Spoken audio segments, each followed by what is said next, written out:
Welcome back to the channel. In today's video, we're going to check out the brand new Reno 16 and the Reno 16 Pro. Both of these devices were launched at the same time as a couple of other accessories. We're talking about the brand new earbuds from Oppo, as well as actually a new accessory called the Bubble. It's a Bluetooth connected display that you can mount on the back of your device using a magnetic ring, and it gives you the ability of connecting to your device and using the best cameras without having to compromise the experiences. And both the 16 and the 16 Pro come with unique features and a lot of common features that make them very similar, but today's video is going to help us decide which one is the right one for you, the Reno 16 or the Reno 16 Pro. This is TK. Let's check them out and see what makes them so special.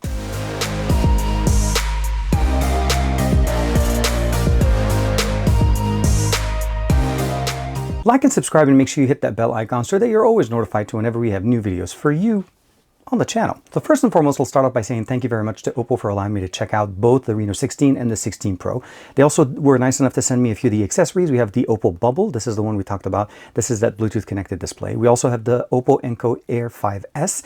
These are Bluetooth connected open ear with ANC configuration. We're going to talk about the experiences there. And they also included an additional case. Now, they only included one extra case because the size of the 16 and the 16 Pro are identical and cases will work on both of them. This one was sent to me primarily because of the magnetic ring that's built into it that helps us use the Oppo Bubble. Now, before we go too far, both the 16 and the 16 Pro include the charger, the USB-C to A cable, and a free case included in the box, as well as obviously multiple color configurations. We're going to talk about them.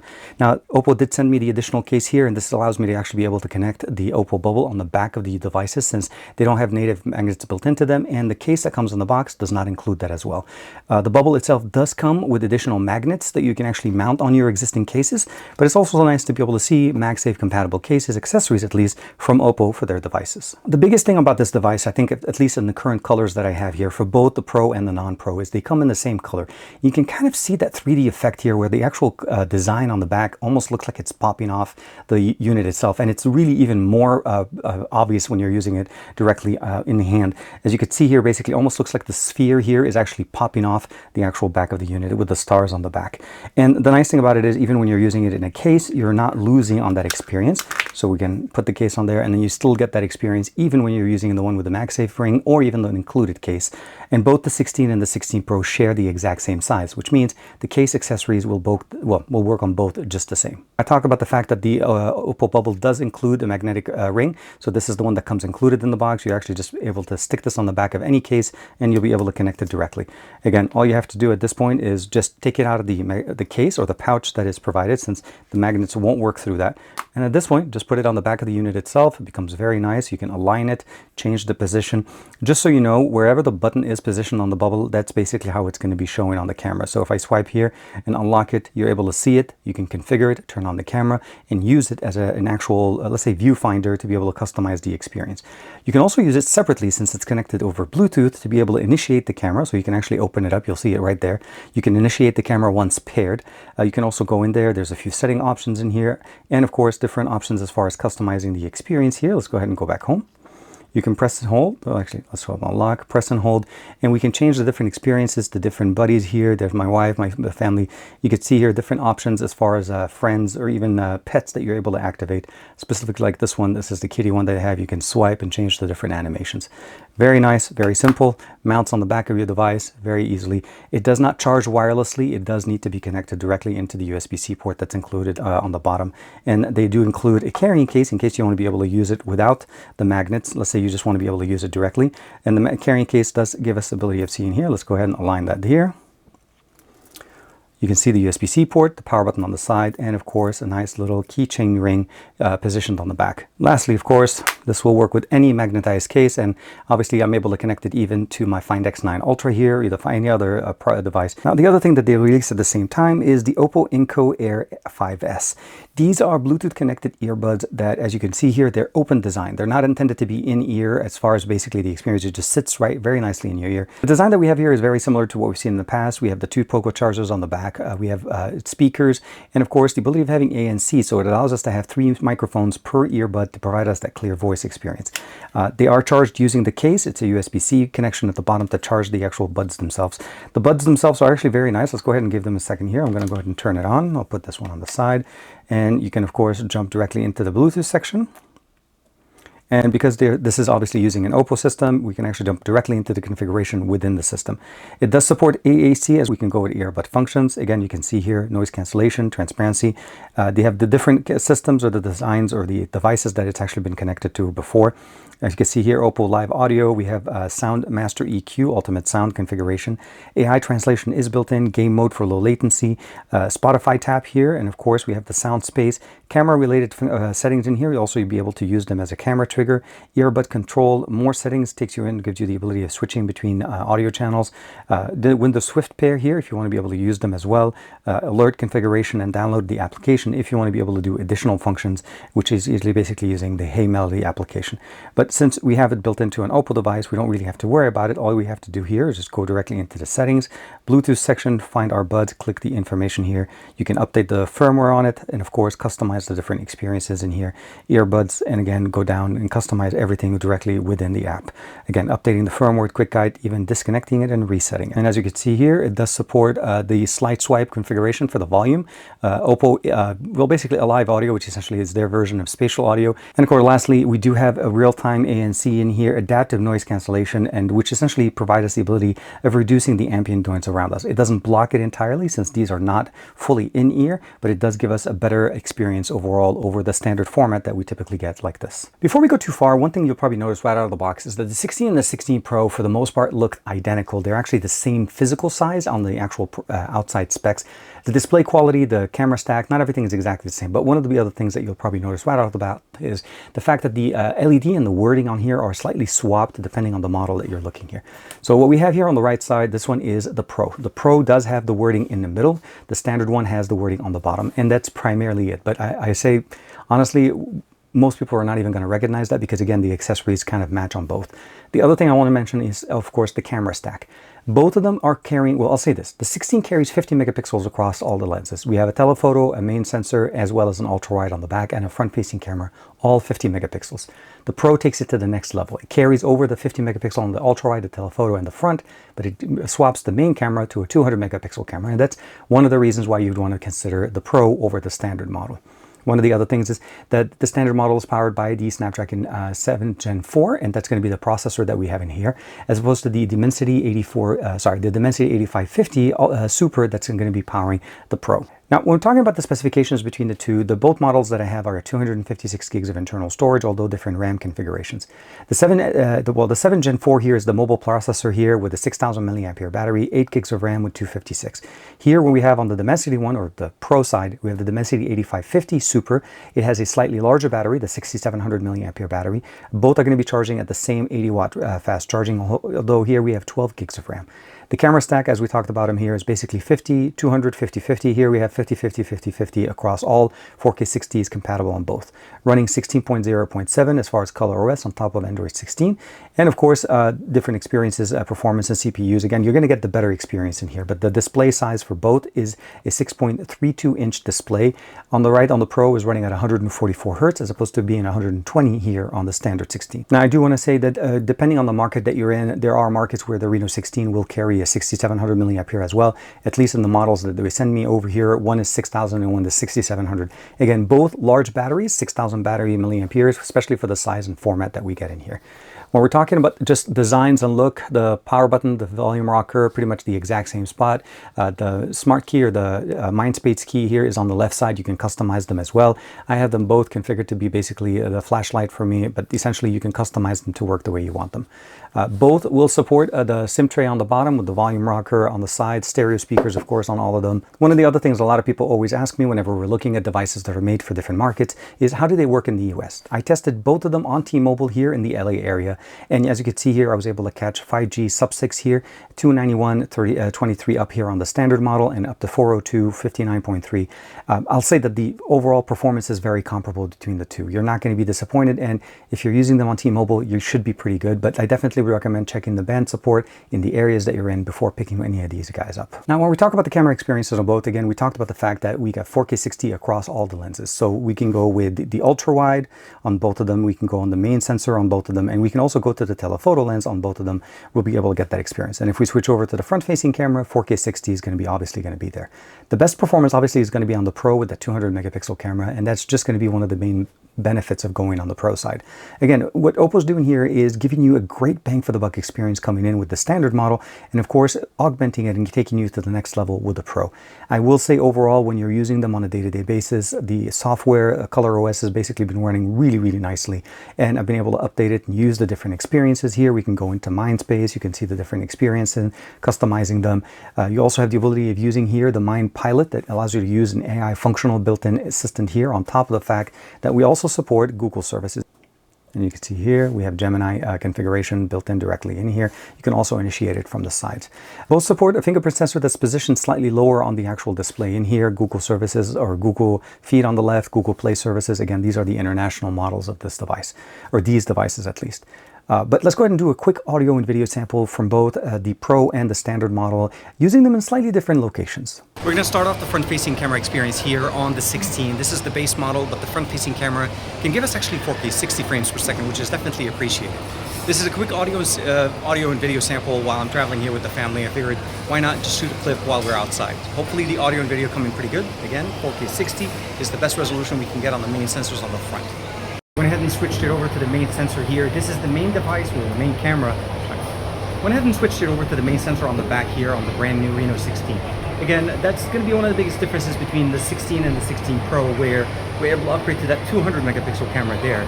But this should be a pretty good example. Let me know what you guys think of the audio and video from the brand new Reno 16. Now we're switching to the main sensor on the Pro. The primary sensor here is the main difference between the standard model and the Pro. The 200 megapixel camera here as opposed to a 50, so you're definitely going to get better images and better processing.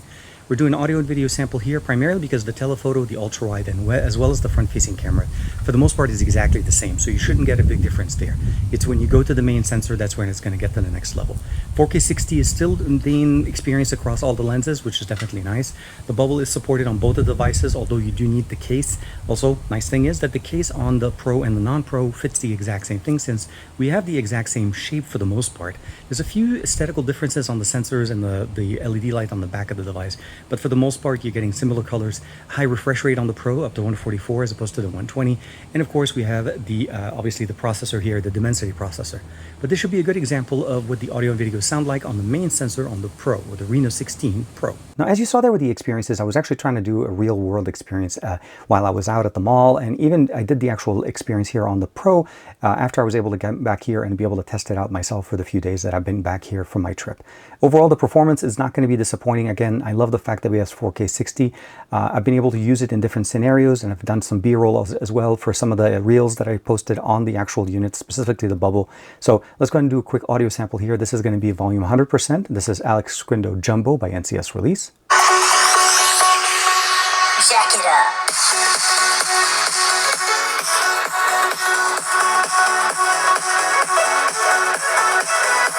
Okay, I will say this, these speakers are really nice and very loud. They're not distorting at the top end, they're not necessarily the clearest, but I feel like the bass experience coming from them is also still very nice. We're getting, again, a higher refresh rate display here with what we're getting as far as the performance here. The nice thing also, we still have now the new cover screen with the wallpaper whenever you're playing content on here. Now, one of the things you want to be aware, obviously, is that if you want to be able to access the system, you can just go in here, to go back, bring it back down to the bottom. You can access all your notifications in there. And of course, we have always on display, as you can see here. And then of course, unlocking it using the wallpaper and going back home. You also have the ability of using, let's go ahead and bring it back. I can bring it up into the center, open up a split screen at the top, or I can also bring it up and then bring it into a pop-up window, which is typical to what we've seen before. Let's go ahead and open it up, and I'll go ahead and close it for now. The other thing, we also have the side launcher. It gives us access to some of the functionalities that we have in there. In the gallery application, we have a nice new functional option here to be able to create content using the device.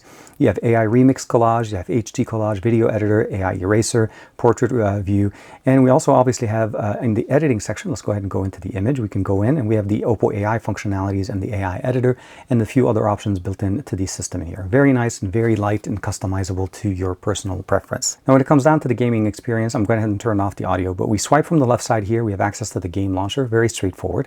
We have the status option that allows us to actually see the frames per second, GPU and CPU performance usage.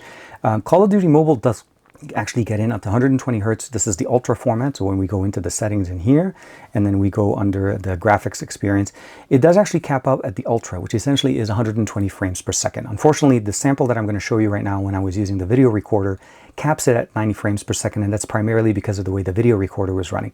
But in actual gameplay, we're getting 120 frames per second on Call of Duty Mobile.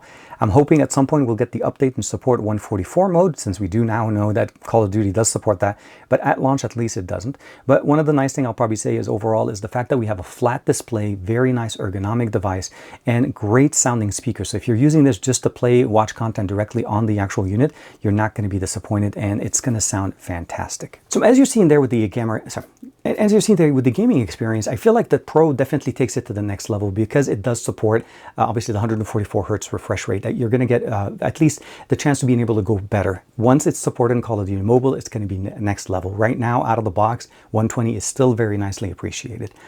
So we talked about the Oppo Bubble. Let's talk a little bit about the Enco buds that we have in here.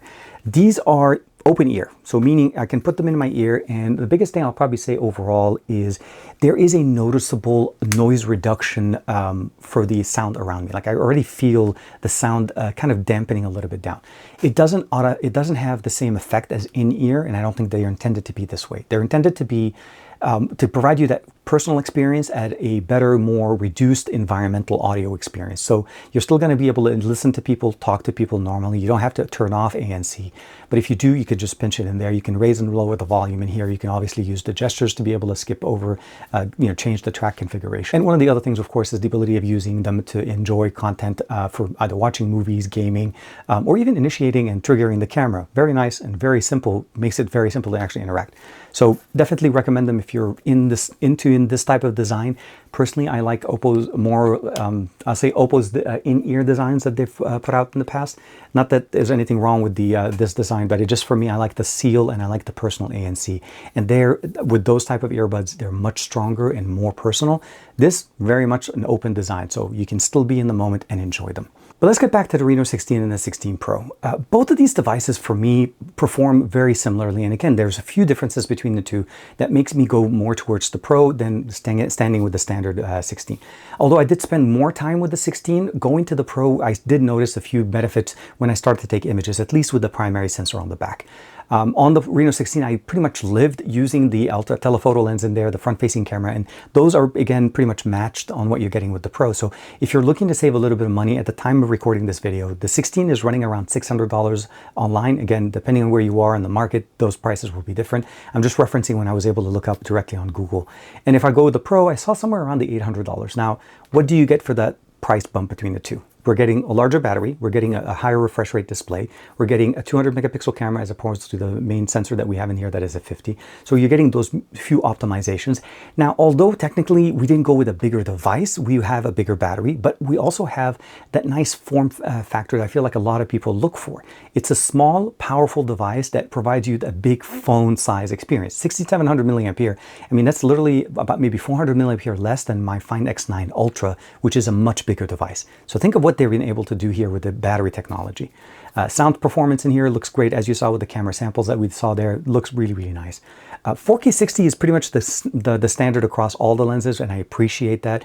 Although you do have a more powerful processor, as we talked about with the 8550 Super on both the Reno 16 Pro, you're not really going to be noticing that unless you're trying to do more content, basically creation. You're going to edit videos and push the device a little bit more. I think the larger battery, the more powerful processor will be more beneficial there. If you're looking to get the better gaming experience between the two, again, I will still push you over on to the Pro as opposed to the standard. Not that the 7 Gen 4 is not a powerful processor, but again, you're getting that high refresh rate. Again, the 144, it's literally a nice thing to have, especially for gamers, because we're getting into the point now where we have everything 120. 144 is that unique experience. So I'm going to leave the question up to you guys at the end of the day. What do you guys prefer as far as the device? Do you feel like the Reno 16, basically checks off all the things for you?